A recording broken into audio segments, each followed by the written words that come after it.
1, 2, 3, 4.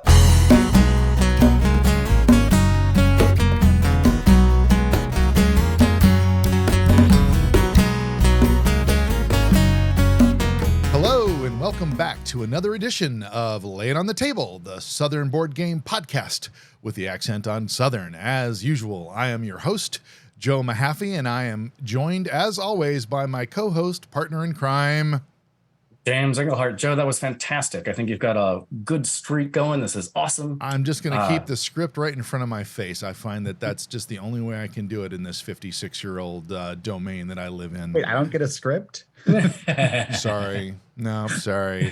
And folks, we are so happy to welcome to Lay It on the Table our guest, Kit Peteranecz. He is the founder and owner and inventor of Game Envy Creations, and we are just really excited to talk to him today. But first, before we get into that, I just want to remind you that in November, we will be at Mythicon. Mythicon is November 10th through the 12th, 2023 at the Hilton Charlotte at University Place.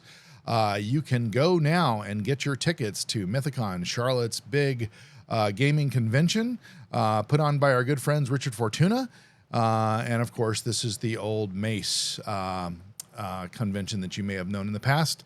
I will have a link in the show notes so you can get your tickets, but that is upcoming. But as we kind of get into that, I want to turn the attention to Kit. Hi, Kit. How are you today? I'm doing great. How are you guys? We are good. Hello. We are good. So I'm going to give a little bit of a backstory as to how we ended up inviting Kit to the show. As many of you know, in the last year, I have gone from, just doing the board games and the D&D to really getting sucked into the painting of the minis and the terrains that go along with that.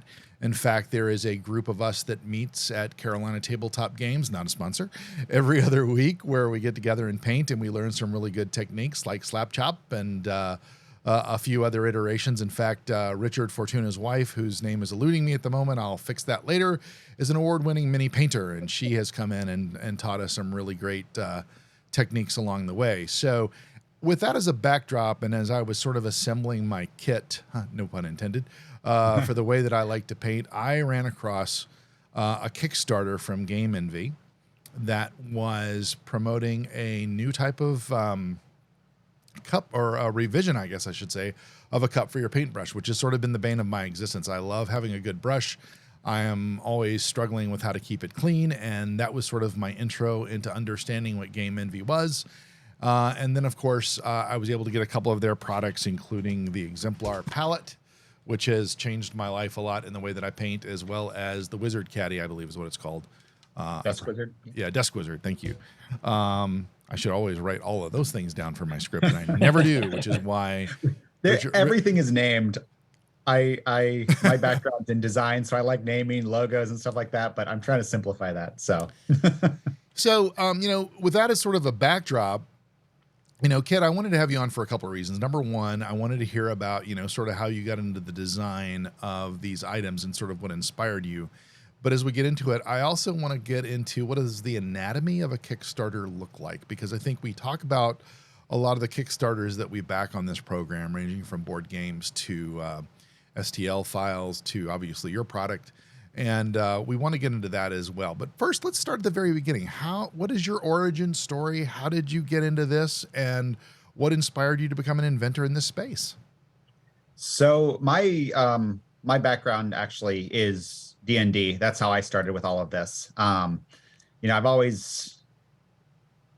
got into D&D through computer games. I've always really enjoyed RPGs as growing up on the console and computer. And I was invited almost 10 years ago now to join a D&D group, and it was nice. We had our characters, and he was our DM at the time had some paints available, and he was like, "Do you guys want to?" He had some Reaper stuff, and he was like, "Pick something that looks like your guy." So I did that, and I really enjoyed it. At that point, we had no children. We're up to 4 now, but yeah, and you just had one recently. Is that correct? Yeah. Congratulations once again. 2 weeks old or 2 months old. Wow. Oh, Yeah, I remember when we were first talking, you were like, "I'm a little busy right now, but June might work." Yeah. But so yeah, so it started off as just sort of like painting for the games I was playing, and then I started my brother had built like model airplanes when he was a kid, and I never really was into it at that point, but so I started buying what was available, what I knew about, at Hobby Lobby or whatever, and was just messing around with that. And then I got more into just painting figures. I was starting to buy things, games were coming out at that, this was 2015 is when I sort of really got into the miniature board games, and those started coming out more, more heavily with like Kingdom Death was, around then. And that's, with Kickstarter really jumpstarting all of that stuff.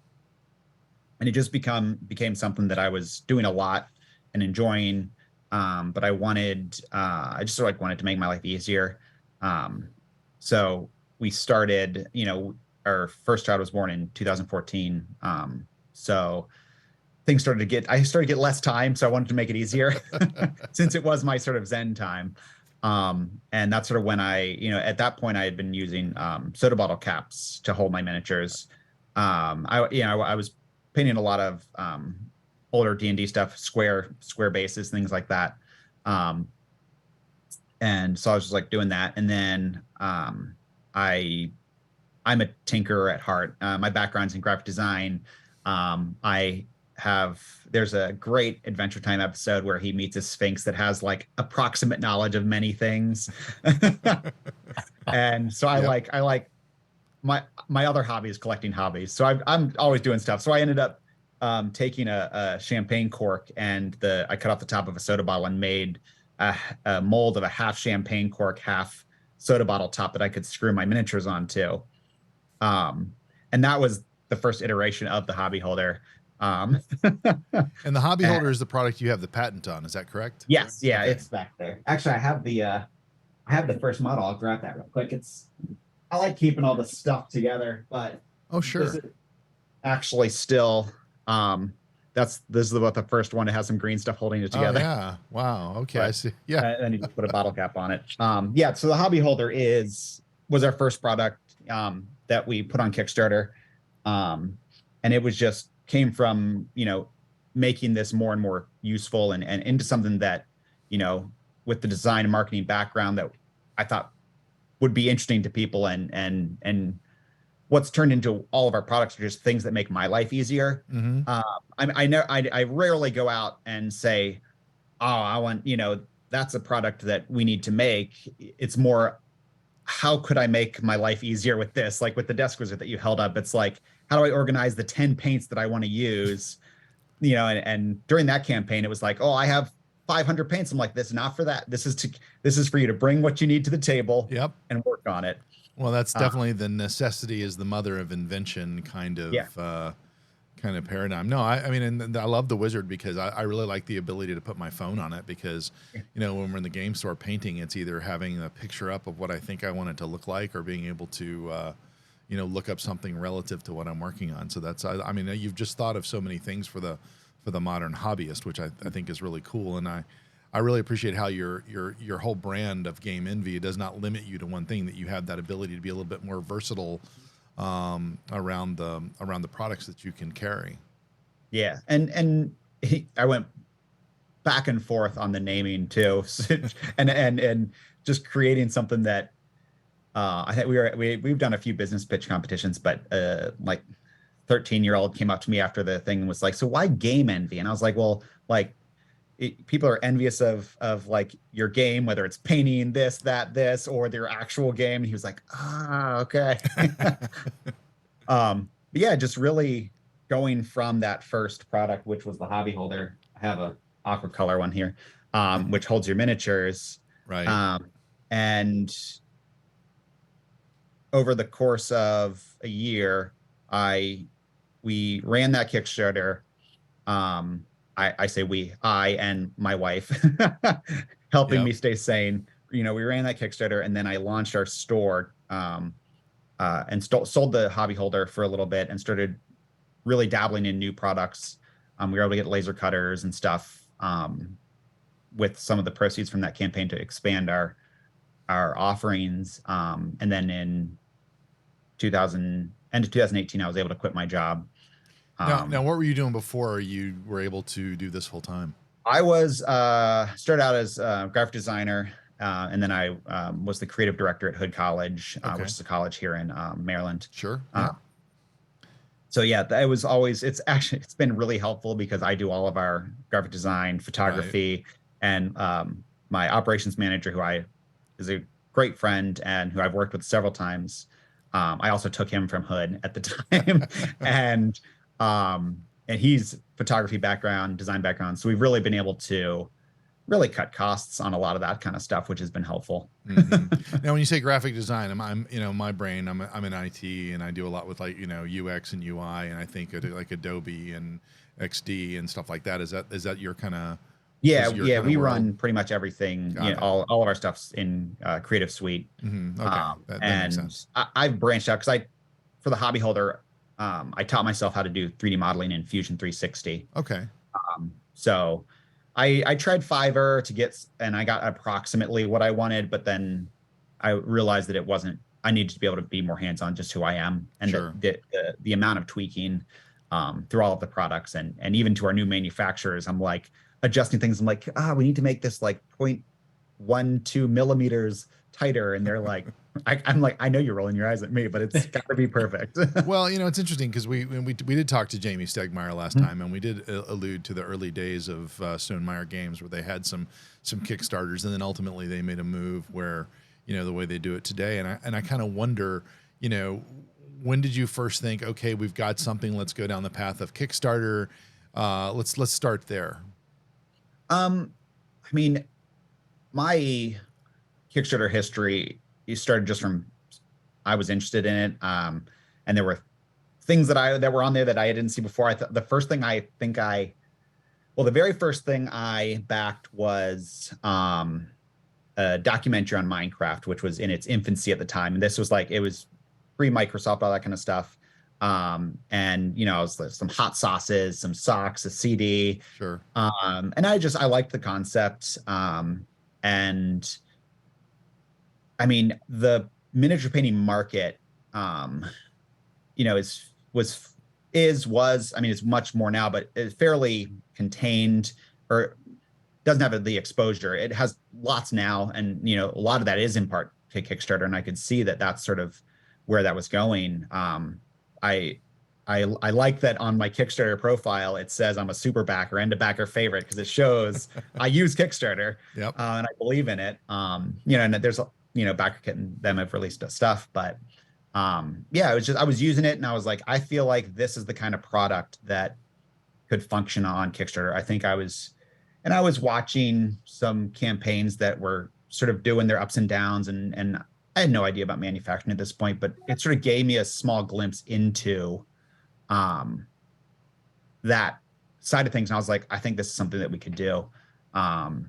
And so I started developing. I remember talking to, my dad, my mom, my wife, and being like, oh yeah, I want $16,000. I think that'll, I got a quote from Proto Labs in Minnesota, and I would give her the molds and I think like 1,000 units or something like that. And they were like, okay, you think you can get $16,000? Okay. and it was very much like just outside of the you just don't understand even the board game market, D&D and all that kind of stuff. The not really being immersed in it like I like to be. And we ended up smashing that, but it was very much, I was comfortable with Kickstarter as a user. And it seemed like the appropriate place, specifically because of things like the board games that were really flourishing on there. So to follow up on that just kind of a little bit, was that the moment when the sort of entrepreneurial bug bit you, or had you done other stuff before that? Is this minis, Game Envy, is this your first go at starting and running a company, or have you done others before and kind of bounced around? Or I'm just interested in how that history then coalesced right there.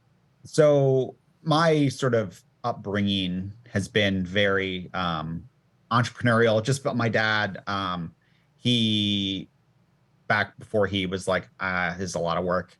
He would help bail out small companies and fix them and like basically sell them back to them when they were functioning in a proper way again.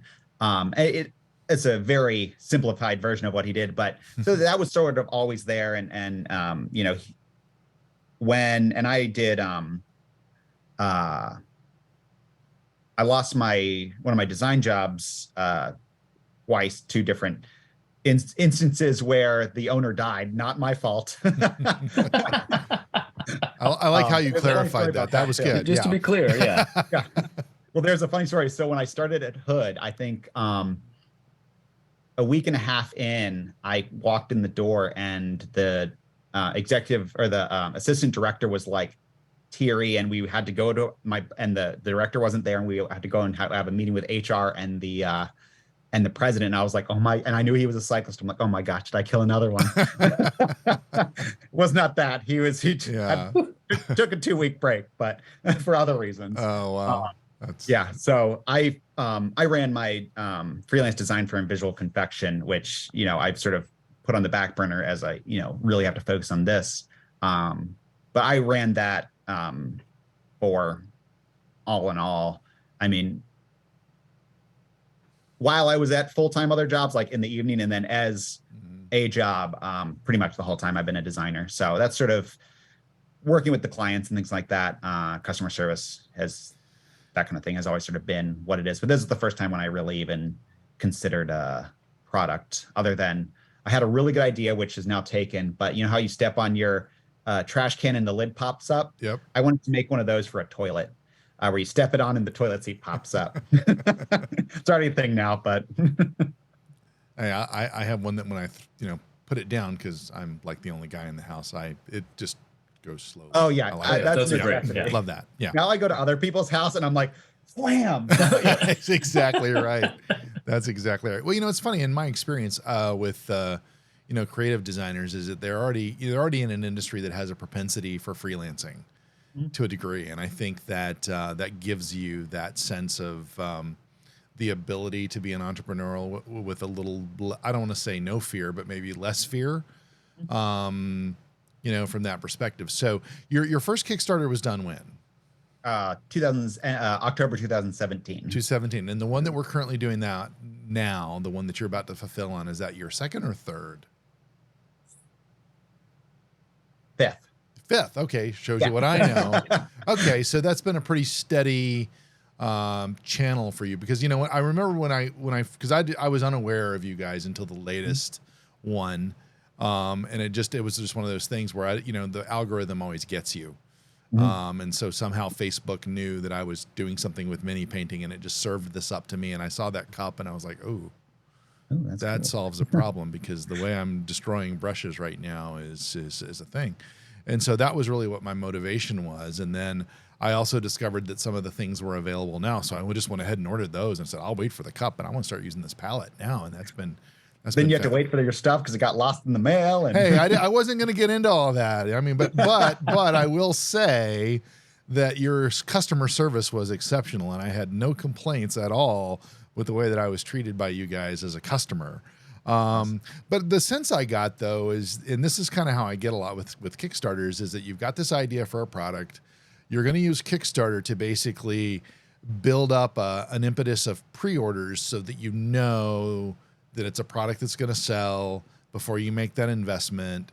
And so that is kind of how I see you kind of trigger into the world. Is that a fair way to say what one of the benefits of Kickstarter is, I guess? Yeah, absolutely. And especially at this point, I mean, this Kickstarter that we just did there was a lot of molds and stuff we had to put into it. But it's definitely sort of come to a point where it's not just a marketing tool, but it is a marketing tool for us. Got it. To really build sort of what would be interested in. And, the first one, I didn't have $16,000 to drop into an injection mold that I had no idea anyone would buy. Right. Or even the second campaign. And it also, it's really helpful to, even if we have an idea, like the Desk Wizard camp, we did a Kickstarter for that. And what we were able to do with that was just buy enough acrylic at one time that we could offer it at a lower price. So when we bought like 2 pallets of acrylic, we didn't have to, it was a little more expensive because it was like right at the beginning of COVID. So acrylic was hard to come by. Yeah. Yeah. But yeah, so it's part marketing, part volume, so we can get pricing. And then when there are larger things like injection molds.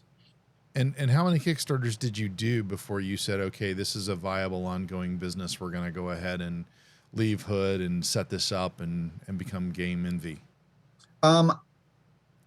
Pretty much. I mean, the second one is when it really was apparent that we could do this financially, and and my wife had started her law firm, so had gone out on her own with someone and done that, and so we were sort of at a point where it's like, okay, I've been doing this for 2 years. I've had my sort of like jump into freedom, basically, and I was like, all right, so some of that, but yeah, it was second.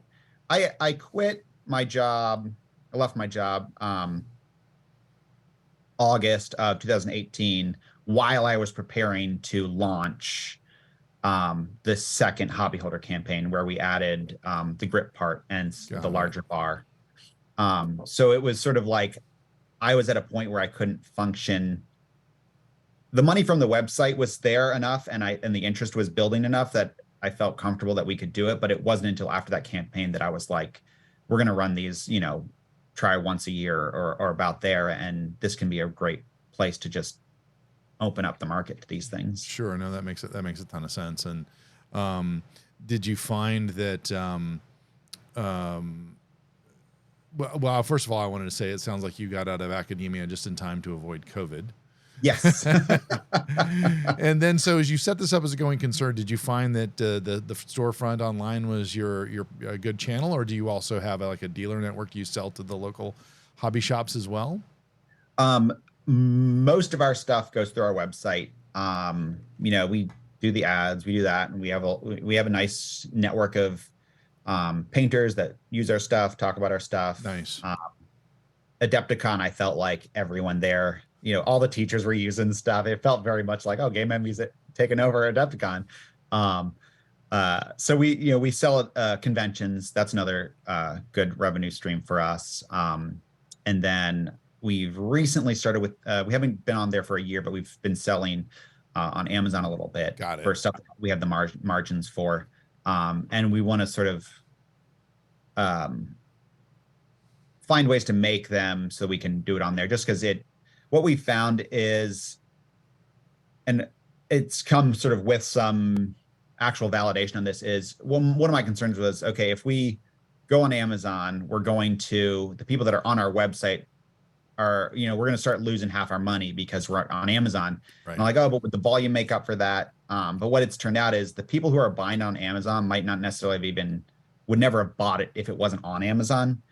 Yeah, sure. And I've talked to people that are like, we were at Adepticon and they were like, oh, I found this on Amazon. And I was looking at the other stuff on Amazon when I was looking for, painting stuff. And I was like, this is the one I'll get the exemplar web palette. And so those are the kind of people that so we haven't really seen any drop from our website, but we've seen a growth in Amazon because they're sort of not two distinct groups, but there's definitely people who, myself included, most of us who are probably going to hop on Amazon and be like, what, No, 100%. I mean, I do it all the time because as a Prime member, you get it fast.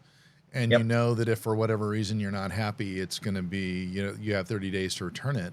Unless it's close to Christmas, then you have 180 days or 120 days or something like that. But I mean, I think there's a bit of certainty in that because, just the way that they've set up. And that's why given the choice of like AliExpress versus Amazon, I always go towards Amazon or something like that. So that makes sense. With this and we try, like one of our big things is we try to do the shipping as quickly as possible. But we're not Amazon, but we it's been a lot better now that Derek started. He started a year ago in November, and being able to have someone that can focus on sort of making sure fulfillment of our daily stuff goes Sure. quickly and products are made, things like that has been helpful. So Well, so I noticed in the picture in the Kickstarter update that came out last night where things are, you had a picture of all the pallets of everything that I guess would arrive from China, I presume. Is that where you had your production done? Yes, mix of China and so we get some stuff in China, some stuff in the US, but Got I think it. most of that was China. And so I'm curious, is that like a separate warehouse now, or is that like your garage? No, that's so we moved 2019 July. We moved into a space, and I think it was like, well, I'm currently sitting in the old Game Envy office, which is about 200 square feet. Okay, got it. And that is a year ago we went from our first space there and we expanded into that, so we have about 3,000 square feet now. That's has we can get more volume now, which is nice.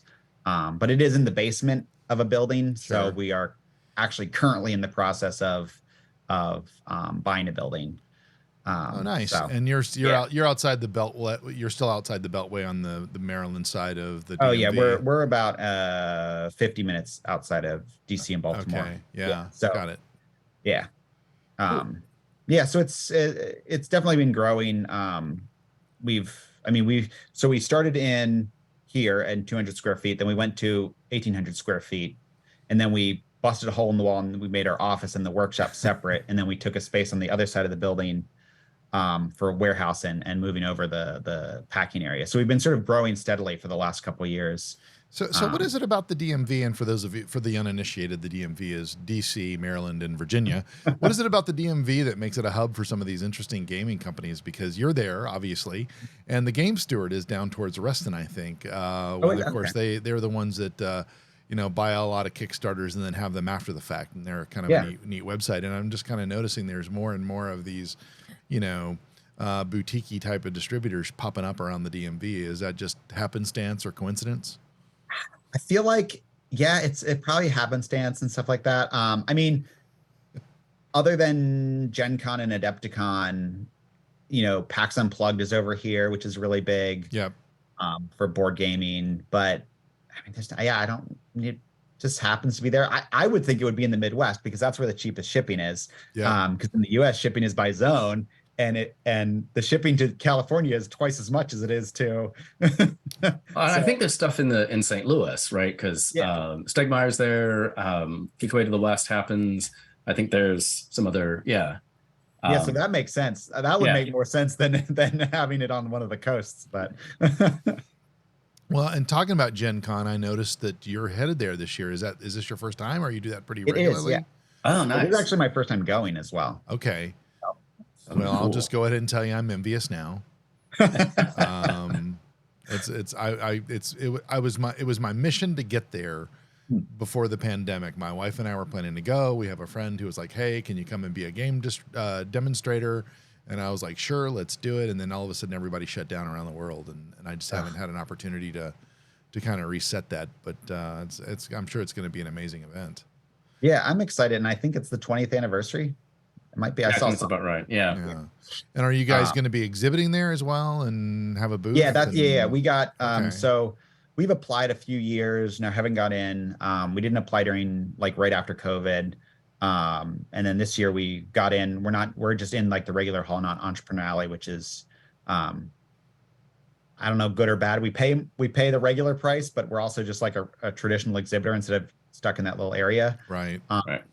But I mean, we're pretty close to Kingdom Death and Warhammer and that's awesome. So we're not. It's in a good. We're at the very end, but we're in, and that means we're in until we don't want to be in, which is nice.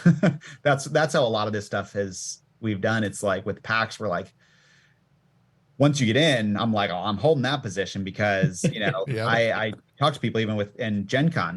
People there's a list and they don't want to have too many of the same type of exhibitors. Sure. I mean, board games, yes, but they don't want 500 laser cutting people or a 3D printer, that kind of stuff. So it was nice to I don't know if recognize is the right word, but acknowledge that we are unique and that we're of interest to the crowd, because I know it is hard to get in. as we haven't gotten in for a few years. And I know that James is going to have a few questions for you, and I tend to monopolize conversations like these. So I'm going to ask you one more question, then I'm going to let him jump into his. But I kind of wonder, do you have like a network of like artist influencers or people that come to the shows that are using your product and showing out the results that you can get with it? Or is that just sort of something that also happens organically?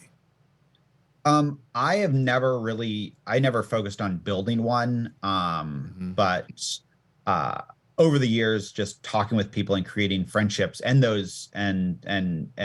when I do talk to new people, I like to call it painting partners, because I'm working on, I want to do an affiliate program, but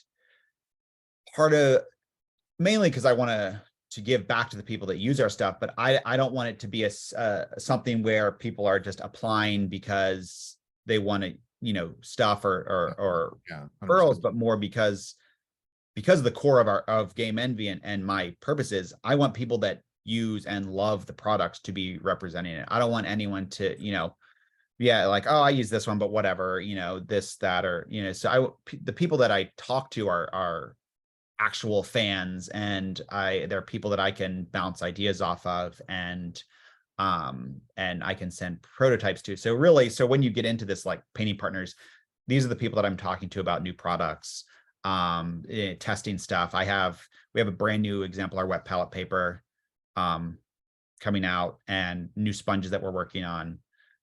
So we have this whole network of people that test our stuff, and I want to give them a little bit more than just stuff. But that's really happened organically. Well, and I think, so one of the things, I was looking at a couple of pictures from, and I think there's been some trouble on the other side of things. So we're just going to keep chatting. Yeah. But it looks like your display area does have people painting, right? I mean, you've got some people like modeling how you can use the product, and so is that you? I couldn't quite tell. Is that you sitting there in the booth the whole time, or do you have other people come in? Or so we've had at a few conventions, we've had people come in. Frank Dunbar, who is a commissioned painter, he sat at our booth at Nova before. Sean McGaffey, or Brush for Hire, he's sat at Adepticon and painted for us. So yeah, we have people stop by most of these people are teaching classes at these conventions, and they're doing this anyways, or rather than sitting over in the hobby area, they come and sit at the booth. Nice. So it's but all the pictures on the actual like displays, that's just me like with my camera holding stuff. Yeah. I actually, when I hired Derek, I was like, oh, awesome, I have a set of hands that I can use that aren't mine. Well, I mean, I would think it would be one of those products that it's kind of intuitive. You're like, oh, and this is something like, I'm not a minis painter, so this is why Joe has really been taking over a lot of the conversation, because I just don't. But when I saw it, he showed me the stuff. I was like, oh my God, that's brilliant. Like, that just makes perfect sense to you have to hold it somewhere. Like, how do you do that? And I've seen some people with, all kinds of home rigs, tying things, or, gluing, or the little blue sticky stuff to, dowels of different sizes and all of that. And this just seems like it's answering a whole lot of struggles that people have. Like, even how do you, I love the little detail of it spins, and you've got the little dial, so you don't have to even, it's like, man, that is awesome. So it feels like there's got to be, well, and you had said earlier that you were a tinkerer, tinkered with a bunch of stuff, and this is a really clearly well thought out device and series of stuff that you've got. And one of the you had, let's see, one of your posts said something about a good thing my welding skills. I've polished up that. So have you got other devices that you've built? Are there tinkering that you've done, or is this kind of, okay, cool. So tell me some more about that. I'm really interested. So it's actually really interesting. The reason I picked up welding was while we were testing wet palettes. Well, first I was like, I need to be able to build tools around the office for things I need. And I was always sort of like, we need different things. And I make display plinths for miniatures. So I'm right. doing I saw that there too. Yeah. But when we were creating the web palette, we were looking at sizing and trying to send out sample sizes of things to people, just for myself to use as well. So I got a die press. So we have 15,000 pounds of pressure, but I've being able to just like order a die and get it is first cost prohibitive, and time. Just I use draft resin in our resin printer just because I'm like, I need to see this in 15 minutes. Like, so I started welding together, plane, like a wood planer. The blades are just these like big steel blades. And I started welding together steel dies basically out of planer blades, to test all these different sizes and stuff on the go. And then one of the things I was working on, for the woodworking was, an automatic clamp. So I go up to like 3,000 grit sandpaper on the plinths. And if it's a square plinth, that's 5 of the sides that I have to, I don't do the bottom. That's fair. So going and having to, like, the rotary sander or orbital sander is like in your hand, and you have to turn it off, put it down, move it, undo the, right. So I made this thing out of a drum pedal and a bike brake cable, and a bunch of springs. And so you could press the drum pedal down and it would open up the clamp, and you let it go and it would close it automatically. So that I could, keep one hand, the sander on, and just be like, rotate, sand it, rotate, sand it, nice. Rotate, sand it. I was using my foot in off screen. Sure. Yeah, I could hear that. Yeah, I could feel that. Yeah. So it's, that kind of stuff. All kinds. 3D printing's been great. Just for like little fixes around the house. Our second son, both of our sons really, they would always touch the coffee maker. So I made this like plastic sheath that would go over the front of the coffee maker, so they couldn't press any buttons. Oh yeah, I've got a 2-year-old, and he's he goes over to the the dishwasher, and I'm like, no, don't touch any of this. Yeah. It's draining now. Yeah, great. Yeah, there's nothing in there, but it's cycling. That's awesome. Yeah. Thanks. Yeah. So that's the I tend to just make things that we need. I've made some shelf brackets. Just a lot of stuff for around the. Most of the stuff is just things that we need around the office that, just we need, and it's not even really awesome. And we're working with TurboDork on some stuff. They do really cool paints, and they have a new. They've been working on a new mixing tray that's silicone. The paint pops out of it really easily when you're. Oh, nice. Yeah. And all of our packaging is this, for the hobby holder at least, is this like topper card, and it takes staples in it. There's nothing really on the market that does 2 staples at the same time. So I made this tool that does 2 staples at the same time, and it's sized just for our bags. So we have like, they started out laser cut, and then now I made a 3D model of it now. So and they were like, so we need a 3-inch bag for our new stuff. So then I was like, all right. So I just sent him the the Fusion file. So he's going to work on that. And I'm like, when it's done, send it back, because we have some stuff. But yeah, it just takes 2 Amazon basic staplers that you hot glue in place, and then you can do 2 staples at once. Oh, that's awesome. And I guess, is that like stuff that you've been doing like as a kid that you just kind of took forward? You've always done that sort of thing, or? Yeah. I'm strongly, I got Lego sets. I love Legos. That's what all those are. Those are minifigs. Oh, okay. I was going to ask about those too. All right. Yeah, minifigs, sword. Which you did not 3D print, I'm thinking. No, the sword, no. That's a real one. That's actually a gift from my mom and my brother. Oh, yeah. The family that slays together stays together, I guess. Oh, I love it. Yeah. So it's always building and that kind of thing has always just been something I enjoy doing. So just kind of staying busy with the hands, and then that got you into design, and it's just been super handy to be able to do this stuff around them. Yeah, awesome. Yeah. So you had kind of started off with D&D and painting minis after that. Have you drifted into other minis games? We just were mentioning Warhammer, historical war games, that kind of stuff, or is it still kind of for you mostly tabletop RPGs, D&D, that kind of thing? I mean, honestly, I've really slid into the solo co-op dungeon crawler realm. Yeah. It's just, I'm 38. I got 4 kids. It's hard to my GM moved to South Carolina. It's hard to. It's a good place. Even with that, yeah.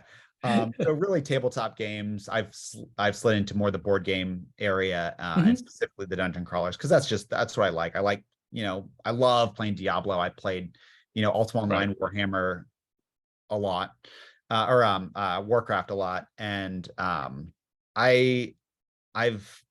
we started learning how to play Blood Bowl at the office. Oh yeah. So that was the most like war gamey I get into. The rest I don't have the time yet. Maybe if I had like a tutor. I know there's tutors out there, but yeah, it's really been focusing on the co-op story building, campaign setting kind of things that sort of pulls that RPG element into a faster to run or less people to run thing. Sure. And you and you came to D&D kind of I'm guessing early 20s, late 20s, or had you played that? Yeah, late. Yeah, it was about 2013. So it had I sat in on a couple games in the early 2000s. But it never really, I didn't have anyone to play with. And at that point, I mean, honestly, I feel like at that point it was still very much like not cool like it is now. Not that I wasn't doing that, but there just wasn't like there was a lot of role wasn't out there. Stranger Things hadn't kind of given it a push. Yeah. Yeah. So now it's like, oh yeah, all the cool kids play D&D, and that's awesome. No one's playing Madden anymore, Yeah. So, but now I'm very much into board games. I got one of the early ones that got me into it was, I mean, I got Kingdom Death. I ventured some into it, but it's just so massive. And I was gonna say that's a big game. Yeah. It takes a commitment, and finding smaller things that still have the miniatures that I enjoy painting. What was it? Mice and Mystics was fantastic. And I love I'm a really big fan of Redwall. It just sort of gives you that sort of reminiscence to I listen to a lot of audiobooks.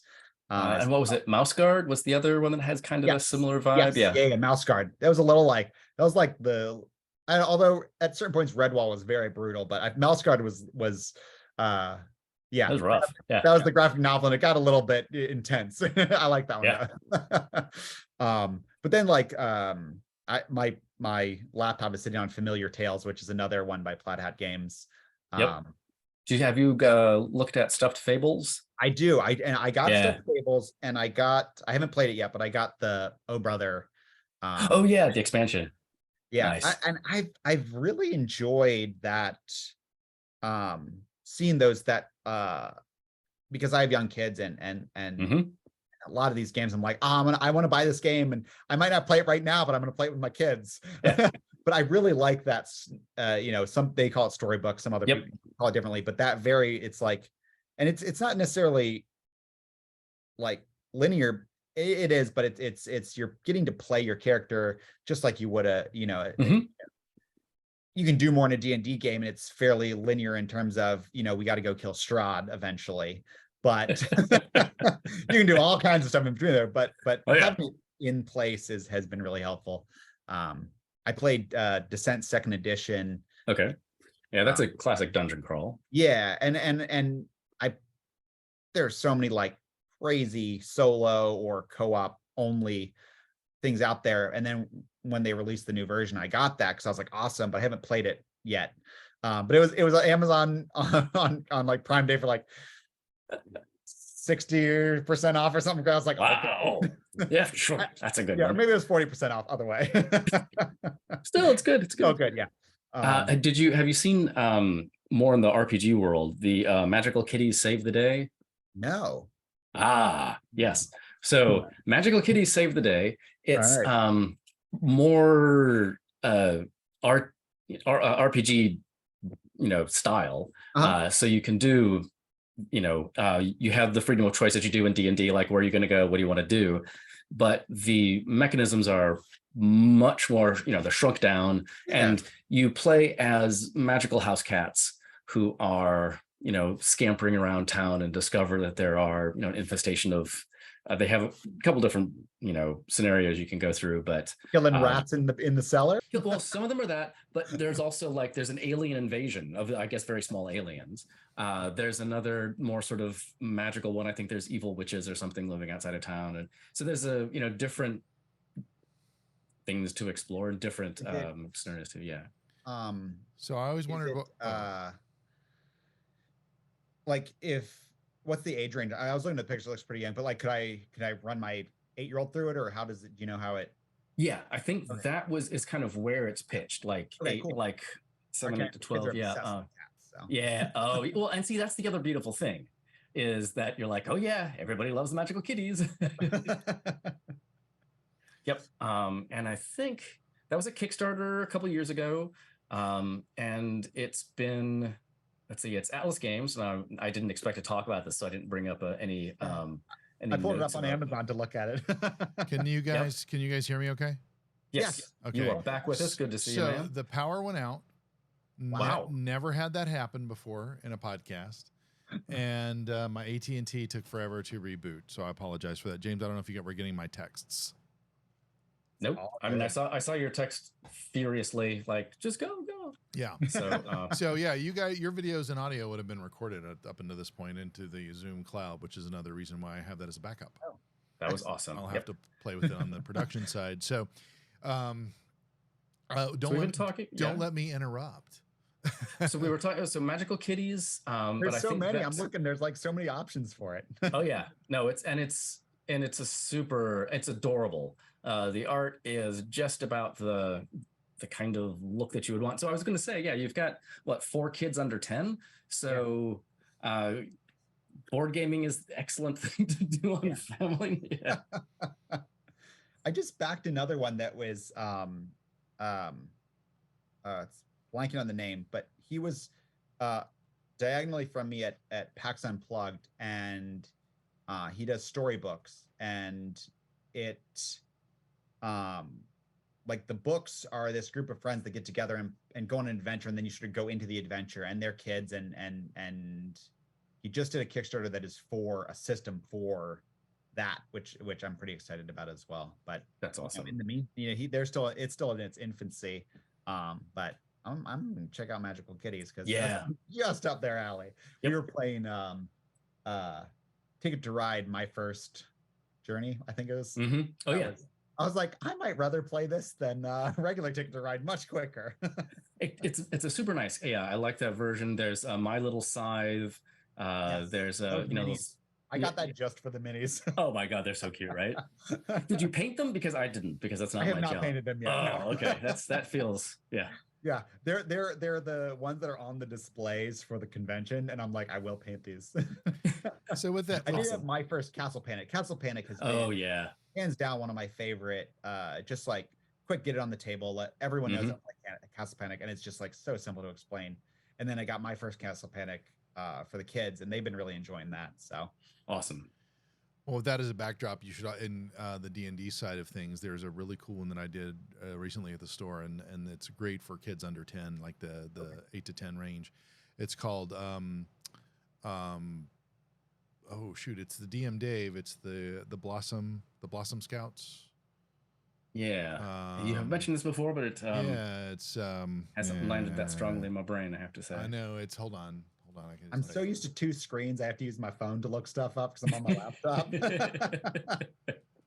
They're called Blossom Scouts. It's Badge Quest. I don't even have to look it up. Badge Quest. I feel like I saw that somewhere. It's a really nice D6 mechanism, and we did a mini Mythicon at the store back in May where we were all just doing different RPGs that were not D&D or Pathfinder, and I ran this one for a table, and I had some young folks there, and it was just really cool because it was like a mom and her daughter was like 9, I want to say, and it was just a really cool cool thing to kind of do with some I younger don't know folks. where I saw it, but yeah, I definitely I've because I'm looking at the pictures and I'm like, I definitely saw this somewhere. Yeah, that's a good one too.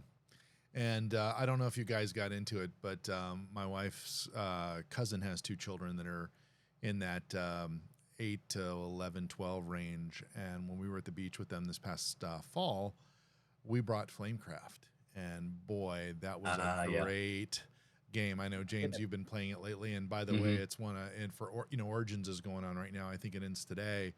And I've been kind of watching this Origin Games Fair because they're supposed to make some announcements around their awards for the first time in 2 years. And one of the ones for Game of the Year, it's Flamecraft, which has already won some other places, but it's up against like Boop and some D&D and Magic the Gathering stuff. And so I'll be curious to see when they announce those winners. Yeah. Magic win anything at this point? I feel it's won all the money, so why else? What else does it need to do? Yeah. A lot of people on YouTube complaining. That's what they have won. Oh yeah, well yeah.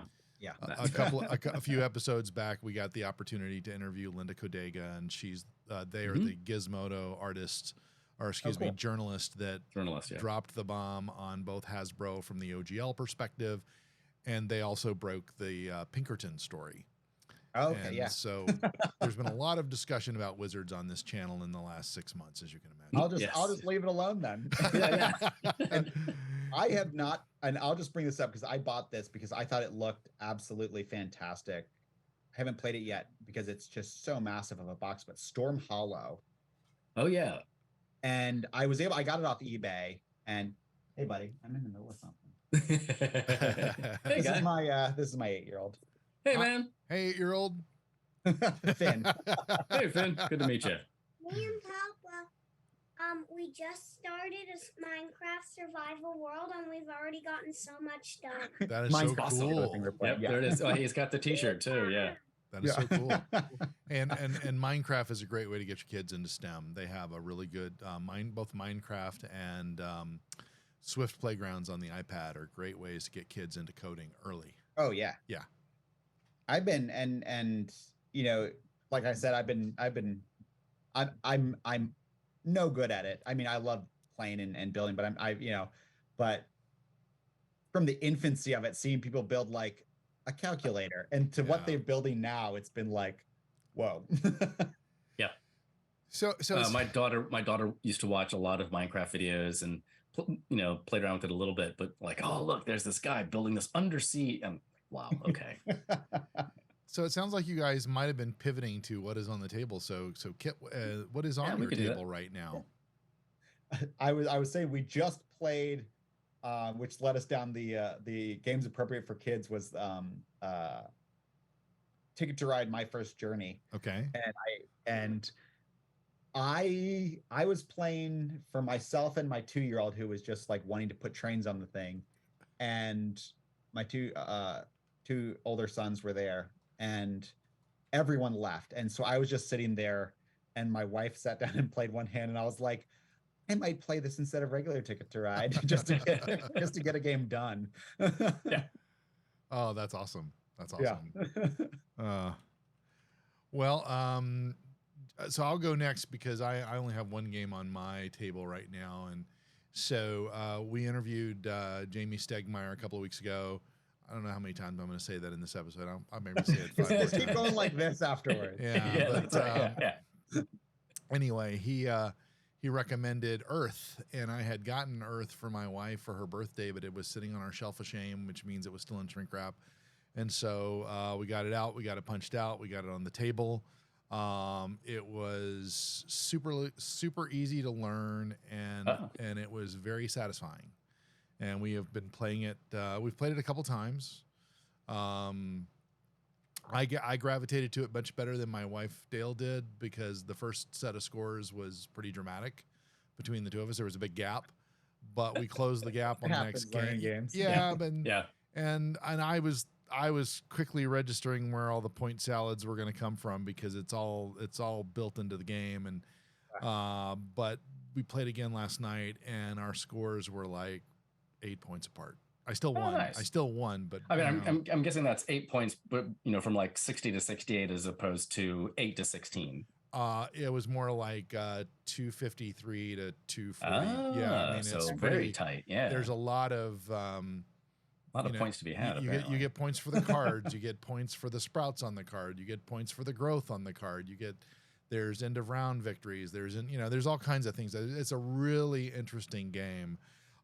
There are some cards on there that require some interpretation. Yes. Well, that happens with a lot of games with lots of cards. Yeah. Yes, and so we have to work through that. But all in all, I mean, I now know why Jamie recommended it. It's a great game, and we'll be playing it for a while. I can imagine before we pull it off the table. That makes good sense. Yeah.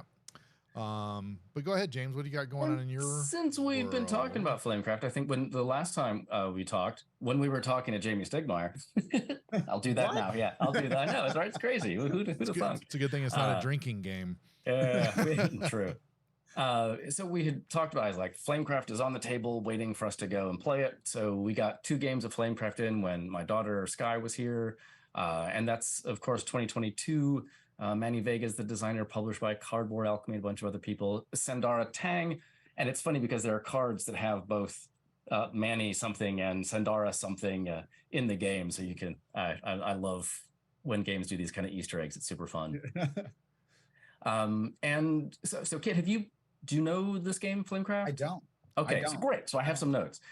So it's kind of got Studio Ghibli kind of art and like little baby dragons. Yeah. So it's very appealing for, it's a pretty light, it's kind of like a very accessible worker placement game that gives you a whole lot of resources. Like whatever, there are worker placements that are like, you can definitely get blocked out of things. This is not that game. And each little shop and more shops will come out to give, you can go for a resource gathering, or you can place enchantments, which give you points, and then more actions, and everything gives you more actions. But there's like 3 basic kinds of actions, and that's it. So you're thinking, I can do this and this and this. You can, but there's only going to be like 3 choices. It's all very straightforward. Getting fancy dragons, so that's what you really want to do too. Hey. I love that there's artisan dragons, and there are fancy dragons. And I always wanted the fancy dragons to wear like tutus and stuff, but they're just other kinds of fancy. And there's a real basic timer as these 2 decks, either fulfilling enchantments or getting basic dragons. And we found that those decks went down pretty quick and kind of almost very close to each other. They both ended in different ways. We ended the game 1 of each, right, at different times. Have any of you, either one of you know the game Ex Libris? This goes back to much earlier. I think you've talked about it before, but I don't know it. Yeah. So Ex Libris was 2017, so a couple of years ago. And it has the other there's a puzzly tableau of book cards that come out, and you're trying to lay your cards down. But like Flamecraft, you go to different rooms to take actions. Ex Libris has these very hilarious book titles, but it's a lot more complicated than Flamecraft. So I think if you have a choice between the 2, you really like something big and crunchy, go with Ex Libris. But Flamecraft is super fun and quick. And super accessible to kids. Quick. Super accessible to kids. Yep. Yeah. I mean, one of the things that's great about it is that the actions mostly come from the artisan dragons. And there's really just, again, 3 kinds of, or more than 3, but you might see each dragon that's like a leaf dragon does the same thing. Each dragon that's a baker dragon does the same thing, right? So you might see a bunch of them, but it's still going to be the same time each time you see it. They all have different names. It's very cute. Gives you a little variation without like adding rules. Yep. It minimizes the rules grit. Yeah. There's a Bonanza. Oh yeah. Bean fry. I love that, but it's like it's all the same beans. Yeah. They do different things, but it's all the same beans. Yep. Yeah, and it's like that, right? Now, once you figure out which, this one needs to have like 7 beans to fire off, or this one needs 3 beans or whatever, you're like, okay, now I know which one it's, and which ones I do and do not want to trade away. Yeah. That's cool. Yep. I will say the other. I'm sorry. I thought of some other games I was playing. Yeah, man, go for it. What you got? Well, so I was I've been really into like I was telling you, James, the solo co-op kind of stuff. But there's been a really Game Crafter makes some really cool. They actually make them, but Iron Helm is one that I've been trying to get on the table, and they have a game that fits in an Altoids tin called Gate. And Nice. I've been really into those just because it's how sort of my life runs right now. Sure. And then Free time fits into an Altoids tin. Yeah, that makes sense. Yeah. Makes a ton of sense. And then it's sitting at the office right now. I have not played it yet. I played the other ones, but I'm excited to play this. Is one of the guys that paints, and that we know, Malev. He just released a game called Demon Ship, and it's a single grid, and it's a survival game, solo only. It's like, I think it's small. It's like 10 by 10 or something like that grid, and it's a solo game that just built on surviving this ship. I'm excited to play that. He's been demoing it, but yeah, like I said, I've bbeen really into these little. Yeah, no, that makes perfect sense. And what was the other one? Can't remember. Spire. I think. Oh yeah. Yeah. So I just ordered the playmat for that because I was like, I need to be able to organize these things. Oh, playmats are great. I love it. Yeah, well, and it's good to have the pre-organized kind of space. I mean, I don't know, if you were in a minis painting, it'd be great if you had like some little device to just like pack all of the somewhere to put your brushes in. Yeah. And a decent brush. Nice wraparound. Thank you. Yeah. I'm here for you, man. That's funny. So Laura and I also got, once Sky went home, we like to play Quest for El Dorado. Yep. Yep. So, and then though there's a new version of that out, new art and stuff. Knizia classic, Vincent Dutray art coming out now, and it's just a fantastic little game. And then we were watching a literary reading hosted by Belt Literary Magazine. My wife and I are both writers, and both on the literary side of things. So she's the fiction department at Furman University, and I'm the poetry department at Furman University. So we were watching LitMag, and on Zoom, and we're like, well, you have to do something to sort of keep yourself busy. So we played Ingenious. Do you all know this game? Yeah. I don't. No. Okay, so Ingenious is another Reiner Knizia. It's the Reiner Knizia show here, and let's see, this was from a ways ago. Let's see, 2004. Yeah. It's a nice little abstract, particularly they say like 8+ is good, the BGG says. And it's kind of hexagonal dominoes. So you've got two hexagons joined on one end, and then they've got different color shape. So, but it's like, unlike another game that is going to escape me at the moment, the purple is always going to be a circle, right? And the square is always going to be yellow or something like this. You play them out, and then you score based on what is out there. And the kicker, and this is kind of where we get Knizia scoring, is from this game. You push, you score as many points as you want, but your lowest marker, the one you've moved the least, that's your score. Oh, okay. You can move red out to 18. Yeah. That's great. If green is still at 2 is your score.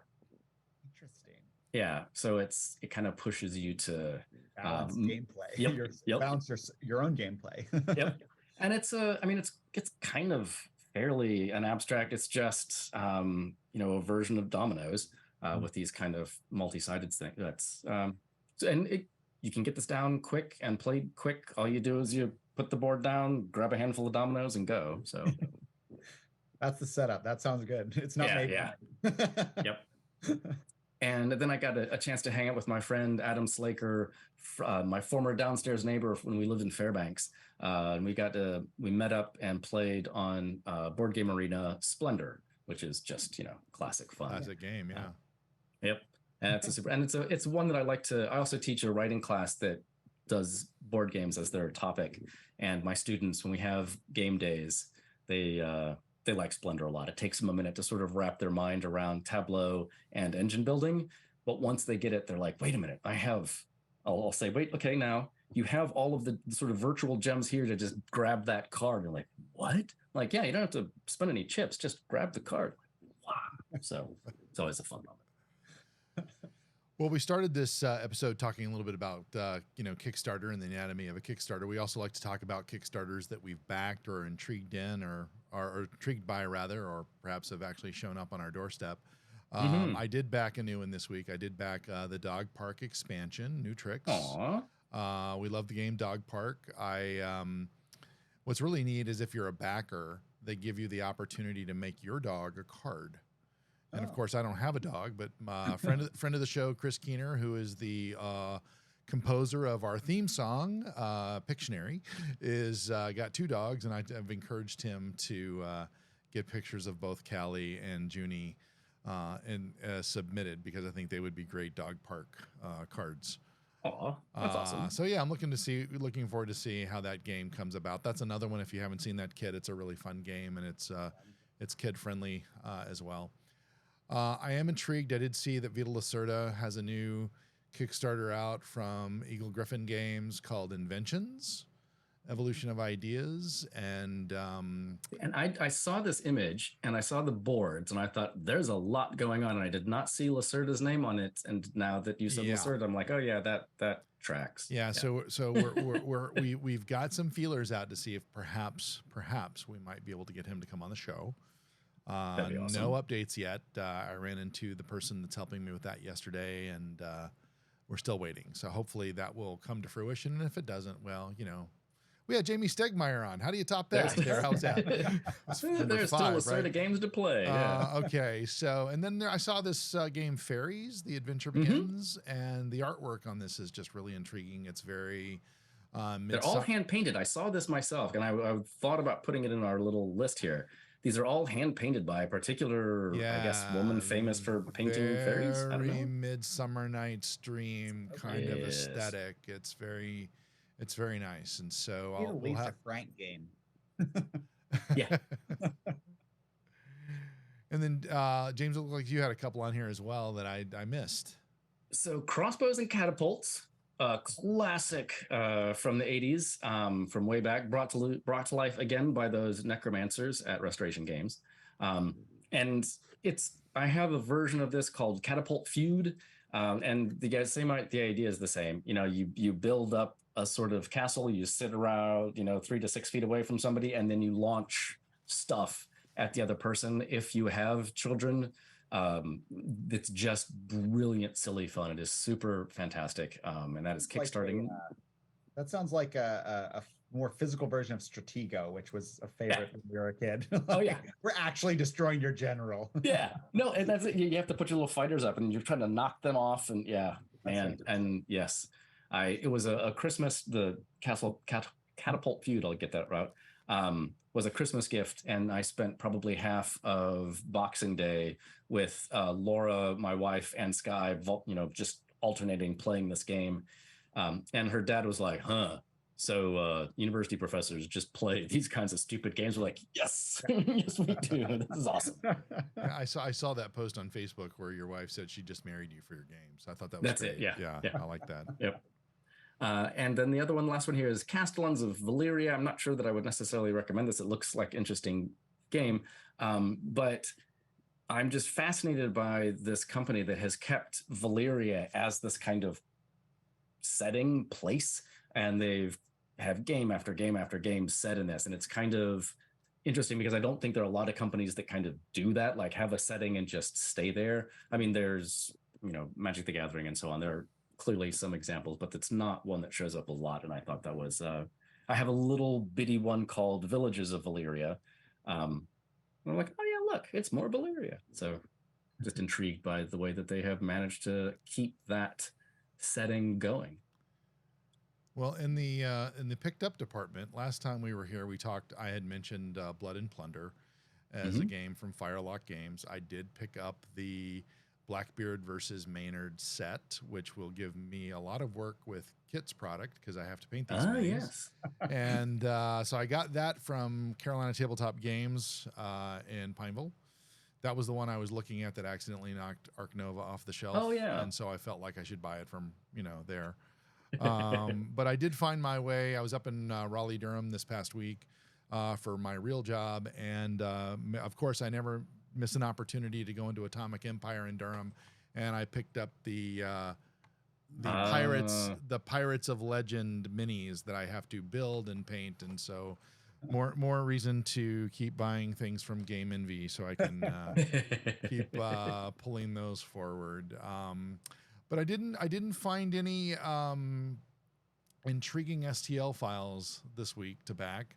But that one castle, I forget the name of it now, but it arrived. I talked about it last time. It deployed this week into my My Mini factory account, so I can start printing those when I ever finish this endeavor to print out this 3D Hero Quest board, which I am still in process of doing, which will involve even more painting. So lots going on to try to keep us busy this summer. But I'm really excited about the pirate game. Because I've always been intrigued by pirates, and I love this idea of I get to build a ship, I get to build the little armies, and then I call it like Warhammer with pirates. I mean, that sounds awesome. So, but yeah, check it out. And I did say, and you're up there on the East Coast, so you've got plenty of. I'm near Baltimore. We have a harbor. I was going to say sailed in and out of that space. Although the North Carolina and South Carolina coasts are a little more infamous for that sort of action. Oh yeah, yeah, that's true. All you get up out of that harbor is crab. Yeah, I'm cool with that. No, the Inner Harbor's great.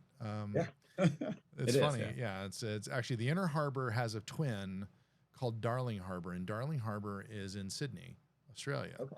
And I believe that the one in Sydney takes its inspiration from the one in Baltimore.